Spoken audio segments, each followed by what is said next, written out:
청취자 여러분, 안녕하십니까? 7월 1일 글로벌 인사이트입니다. 오늘 인공지능 기술 혁명과 각국의 경제 안보 전략, 국내외 정세를 심층 분석합니다. 오늘도 박 작가님 모셨습니다. 반갑습니다. 안녕하십니까?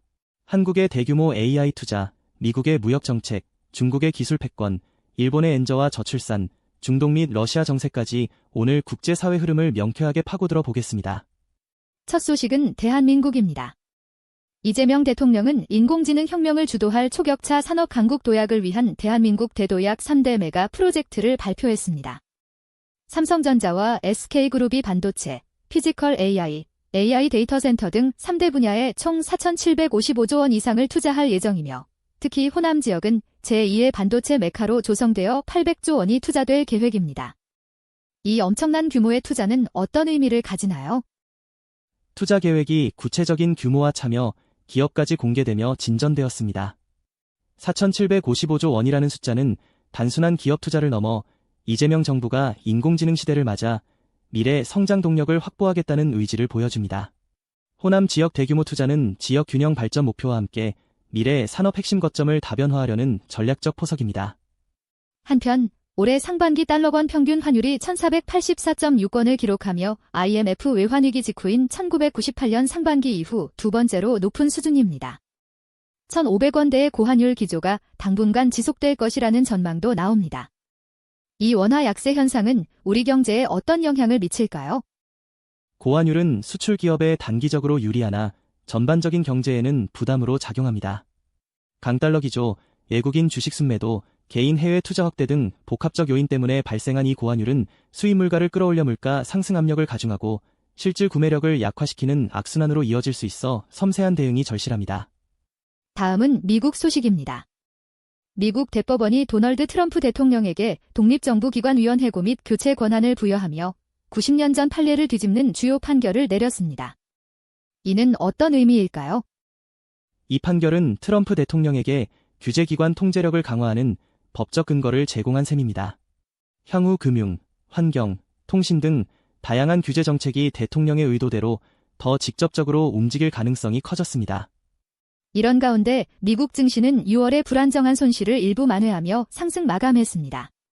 특히 인공지능 관련 주식들이 강세를 보였고 국방부는 인공지능 전문가 채용을 위한 워크포스 이니셔티브를 출범했으며 국가안보국은 양자 컴퓨팅 생태계 가속화를 위한 퀀텀위그를 가동했습니다. 증시 상승은 AI 붐이 여전히 강력한 성장 동력임을 보여줍니다. 국방부의 인재 확보와 국가안보국의 퀀텀위그 가동은 기술 안보가 곧 국가안보라는 새로운 패러다임 하에 미래 패권을 쥐기 위한 행보입니다.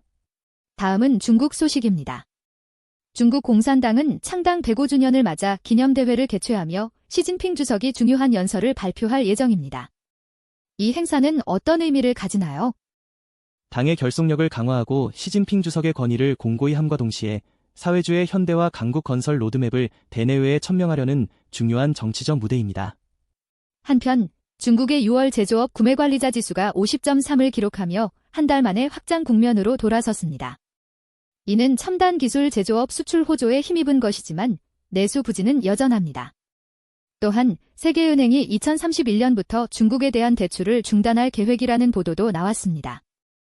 PMI의 확장 국면 진입은 긍정적이지만 내수 부진은 여전히 극복 과제입니다. 세계은행의 대출 중단 계획 보도는 중국이 이제 경제 대국으로서 국제사회에서 새로운 역할과 책임을 요구받고 있다는 상징적 신호입니다. 다음은 일본입니다. 일본 고이치 내각의 적극 재정선언과 일본은행의 금리 인상에도 불구하고 엔화 가치는 달러당 160엔대로 약세가 심화되고 있습니다. 이 경제 상황을 어떻게 보십니까? 디플레이션 탈피를 위해 금리를 올렸지만 미국과의 여전한 금리 차이 등으로 엔저가 계속되고 있습니다. 이는 수입 물가를 자극해 실질 소득을 감소시키는 부담으로 작용합니다. 한편 지난해 일본의 출생아 수는 67만 명, 합계 출산율은 1.14로 모두 역대 최저치를 경신했습니다. 일본 사회에 어떤 경고등이 켜진 걸까요? 노동력 감소, 연금 및 의료 시스템 위기 등 심각한 장기적 파급 효과를 예고합니다. 초저출산 위기에 직면한 우리나라도 일본의 사례를 타산지석으로 삼아야 합니다. 다음은 이란 소식입니다. 마수드 페제시키안 이란 대통령은 카타르에 동결된 자산 중 60억 달러가 해제되어 국내로 반환될 것이라고 발표했습니다. 이는 이란 경제에 어떤 영향을 미칠까요? 심각한 제재와 인플레이션에 고통받는 이란 경제에 단비가 될 것입니다. 이 자금은 필수 물품 수입에 쓰여 물가, 안정과 민생에 기여할 것입니다. 하지만 이란 외무부는 미군의 공습을 휴전협정 위반이라며 강경 규탄하고 미국과의 직접 회담은 없다고 선을 그었습니다. 중동 긴장이 다시 고조되는 분위기인데요. 적대 행위에 대한 강경 대응 의지를 밝히며 대립 구도를 강화하는 모양새입니다. 호르무즈 해역 관리 등 영내 안보 주도권을 지키려는 움직임으로 중동 정세의 긴장은 국제 경제에도 큰 변수입니다.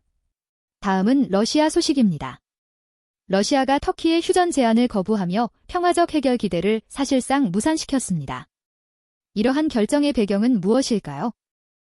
나토 정상회담을 앞두고 타협하지 않겠다는 강경 노선을 확실히 한 것입니다.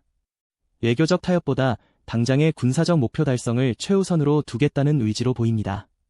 이런 가운데 러시아 본토가 우크라이나의 대규모 드론 공격을 받아 419대가 요격되었으며 모스크바 인근 등에서 인명피해가 발생했습니다.